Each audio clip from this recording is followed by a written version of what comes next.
Testemunho de fé, quando Deus responde no tempo certo. Meus irmãos, assista só comigo este testemunho que vai fortalecer a sua fé. É a história de um casal que, em meio a uma crise que parecia não ter saída, experimentou o cuidado do Senhor de uma forma que só quem confia em Deus pode entender. Não é uma história de milagres espetaculares, mas de uma fé que não desiste, mesmo quando tudo parece escuro.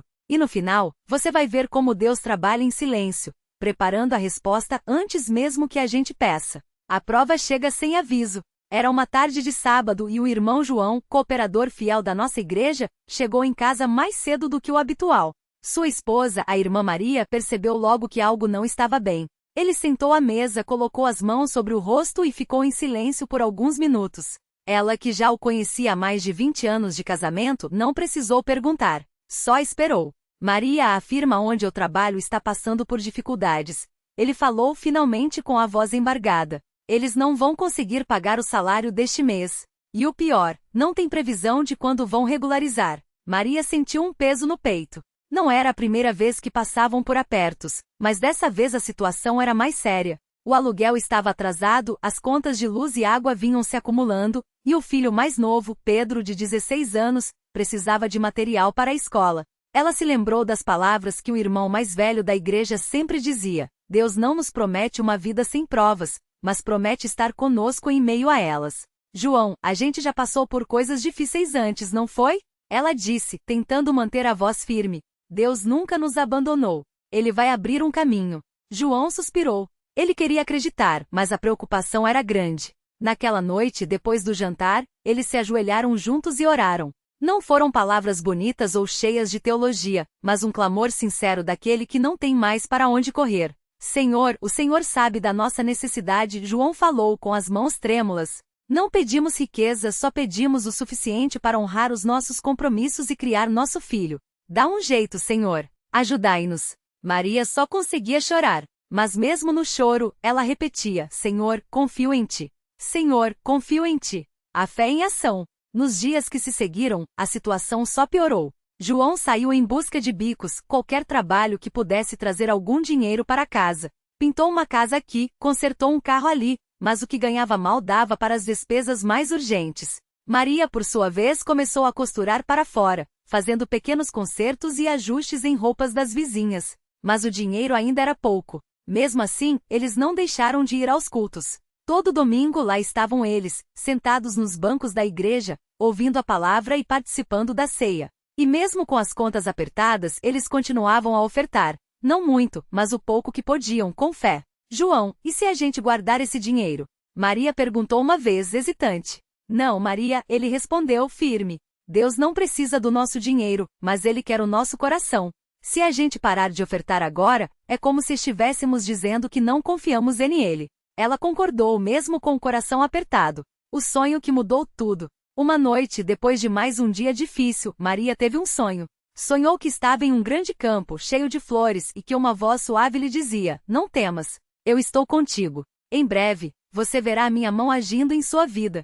Ela acordou com uma paz que não conseguia explicar. João ainda dormia ao seu lado, e ela ficou ali, olhando para ele, agradecendo a Deus por aquele sonho. Não era uma visão espetacular, nem uma mensagem detalhada, mas era o suficiente para ela saber que Deus havia ouvido suas orações.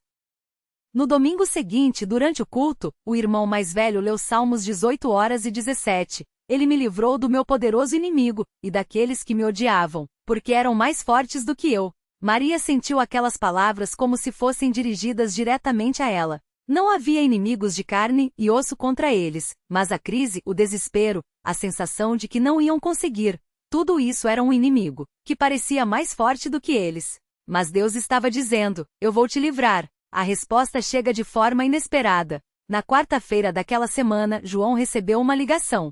Era um antigo colega de trabalho, dono de uma pequena oficina mecânica. João, lembra que você me ajudou aquele dia, há alguns meses, quando meu carro quebrou e você consertou sem cobrar nada? O homem perguntou. Lembro, sim, João respondeu, sem entender muito bem. Pois é, agora eu tenho um serviço grande aqui, e preciso de alguém de confiança para me ajudar. Se você quiser, pode começar amanhã. O pagamento é por dia, mas é um valor justo. João quase não acreditou. Era exatamente o que eles precisavam. Ele agradeceu ao homem e assim que desligou, correu para contar a Maria. Os dois se abraçaram, chorando de gratidão. Você viu, Maria? Deus ouviu. João disse emocionado. Eu sabia que ele não ia nos abandonar. Ela respondeu, enxugando as lágrimas. Mas Deus não parou por aí. No sábado seguinte, enquanto Maria arrumava a casa, alguém bateu à porta. Era uma irmã da igreja que ela mal conhecia. Irmã Maria, o Senhor me colocou no coração para trazer isto para você, e a irmã disse, entregando-lhe um envelope. Maria abriu, e dentro havia uma quantia em dinheiro, exatamente o valor que faltava para pagar o aluguel e as contas atrasadas. Mas irmã, por que você está me dando isso? Maria perguntou, surpresa. Porque Deus me falou no coração para ajudar, a irmã respondeu, sorrindo. Não é de mim, é dele. Maria não conseguiu segurar as lágrimas. Mais uma vez, Deus havia providenciado a multiplicação da bênção. Com o trabalho na oficina, João começou a ter uma renda estável novamente. Não era muito, mas era suficiente para sustentar a família e honrar os compromissos. Maria continuou costurando, e juntos, eles conseguiram até guardar um pouco para os meses seguintes. Mas o mais bonito não foi só a providência financeira. Foi o que aconteceu com Pedro, o filho deles. Pedro tinha 16 anos e, como muitos jovens, estava começando a se afastar da igreja. Ele ia aos cultos por obrigação, mas seu coração não estava ali. João e Maria oravam por ele todas as noites, pedindo a Deus que tocasse no coração do filho. Um dia, depois de um culto de jovens, Pedro chegou em casa diferente. Seu rosto estava sério, e ele sentou com os pais na sala. Pai, mãe, eu preciso falar com vocês, ele disse. Hoje, durante o culto, eu senti algo que nunca tinha sentido antes. Foi como se Deus estivesse me chamando. Eu quero ser batizado nas águas. Quero servir a Deus de verdade. João e Maria se olharam, emocionados. Era a resposta de mais uma oração. Filho, isso é a maior alegria que a gente poderia ter. João disse com a voz embargada. No domingo seguinte, Pedro foi batizado nas águas em nome de Jesus Cristo para perdão dos pecados. E não parou por aí, ele começou a participar ativamente dos cultos de jovens, a ajudar na limpeza do templo e até a convidar os amigos para ouvirem a palavra. A lição que ficou. Hoje, quando João e Maria olham para trás, eles veem como Deus esteve com eles em cada passo. Não foi um milagre espetacular, com vozes do céu ou sinais grandiosos. Foi uma providência silenciosa, um telefonema no momento certo, um envelope com o valor exato, um coração de filho que se abriu para Deus. Às vezes a gente acha que Deus não está ouvindo, João costuma dizer, quando conta esse testemunho. Mas ele está trabalhando, mesmo quando a gente não vê. A questão não é se ele vai responder, mas se a gente vai continuar firme até ver a resposta. Maria complementa. Deus não nos promete uma vida sem dificuldades, mas ele promete estar conosco em meio a elas. E quando a gente olha para trás, a gente vê que ele nunca falhou. Uma palavra para quem está lendo. Se você está passando por uma prova hoje, se as contas estão apertadas, se a saúde está abalada, se parece que não há saída, eu quero te dizer uma coisa: Deus não desampara os seus. Ele sabe do que você precisa antes mesmo de você pedir. Talvez a resposta não venha do jeito que você espera. Talvez não seja amanhã, nem semana que vem. Mas se você ficar firme, se você continuar orando, se você não desistir de buscar a Deus, você vai ver a mão dele agindo na sua vida. Lembra do que está escrito em Isaías 41:13? Porque eu, o Senhor, sou teu Deus que te seguro pela tua mão direita e te digo, não temas, eu te ajudo. Deus não mudou. Se ele fez por João e Maria, ele pode fazer por você. Não olhe para as circunstâncias, olhe para ele. Fique firme. Glória ao nome santo do Senhor. Amém. A provação que veio como um fogo selvagem. Era uma sexta-feira à tarde quando João recebeu a ligação do gerente do banco. A voz do outro lado da linha era seca, profissional, mas as palavras cortavam como lâminas. Senhor João, infelizmente não há mais como prorrogar. O financiamento da casa está vencido há 3 meses, e se o senhor não regularizar até segunda-feira, teremos que iniciar o processo de execução. João segurou o telefone com força, sentindo o suor frio escorrer pelas costas. Maria, que estava na cozinha preparando o jantar, percebeu a expressão do marido e largou a colher de pau. O que foi? Perguntou, já sentindo o peso no ar. Ele não respondeu de imediato. Só encostou a testa na parede, como se aquela superfície fria pudesse segurar o desespero que subia pela garganta. Eles vão tomar a casa, Maria. A voz saiu baixa, quebrada. Não tenho como pagar. Não tenho mais para onde correr. Ela se sentou na cadeira da cozinha, as mãos tremendo. Não era a primeira crise. Nos últimos 2 anos, parecia que cada vez que eles se levantavam, uma nova onda os derrubava.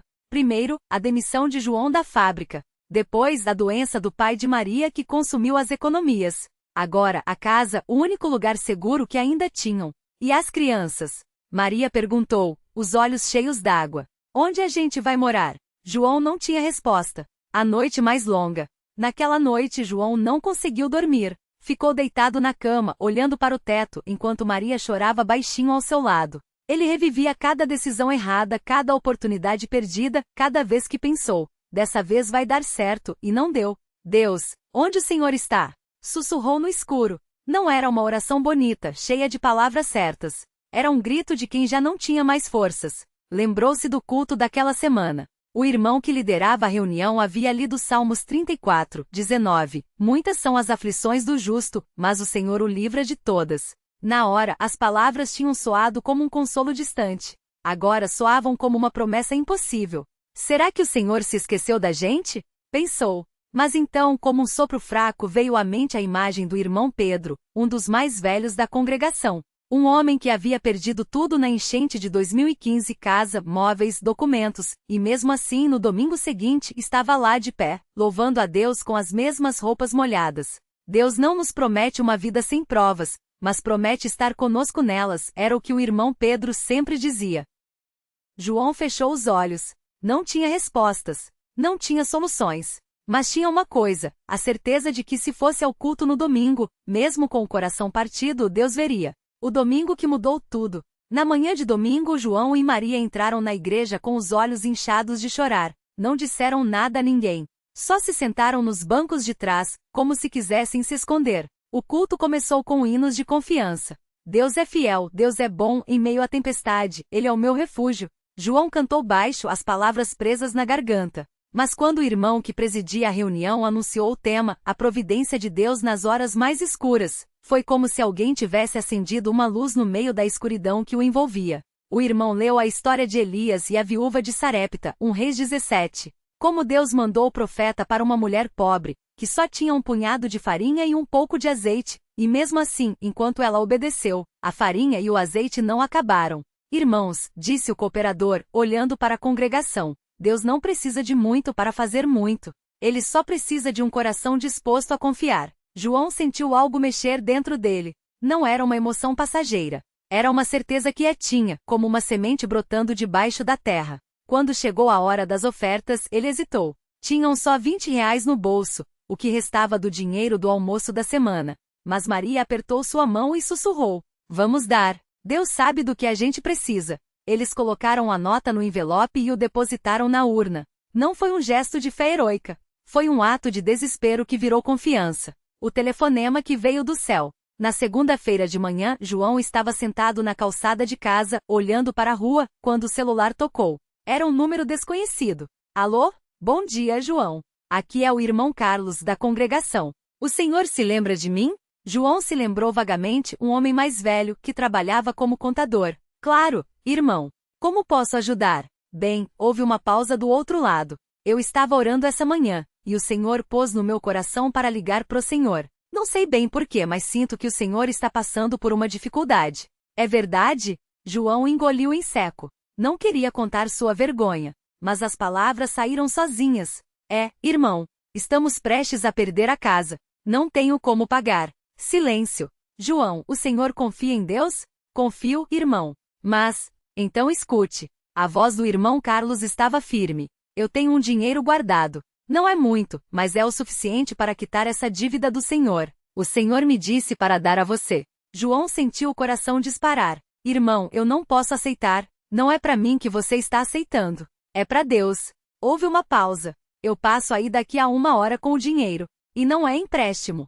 É uma bênção. Deus proveu. Quando João desligou, as pernas tremiam. Ele entrou correndo em casa. Maria, Deus mandou a resposta. E então, entre lágrimas, contou tudo. Ela caiu de joelhos no chão da sala. Glória a Deus.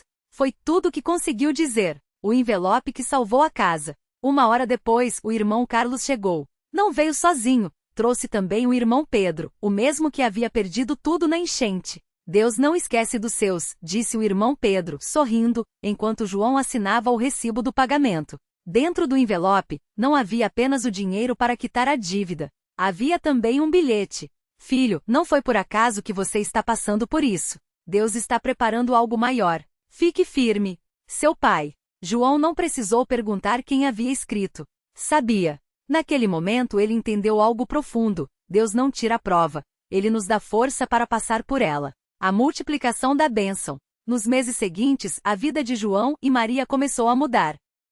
Primeiro, João conseguiu um trabalho temporário em uma oficina mecânica. Não era o emprego dos sonhos, mas era honestamente ganho. Depois, Maria começou a fazer bolos para vender, e as irmãs da igreja se uniram para divulgar. Mas o maior milagre não foi financeiro. Um domingo, um jovem chamado Lucas, filho de um casal que havia se afastado da igreja, chegou ao culto visivelmente abalado. João, que agora ajudava na recepção, percebeu e se aproximou. Tudo bem, irmão? Não, Lucas balançou a cabeça. Minha mãe está com câncer. Os médicos disseram que não tem mais jeito.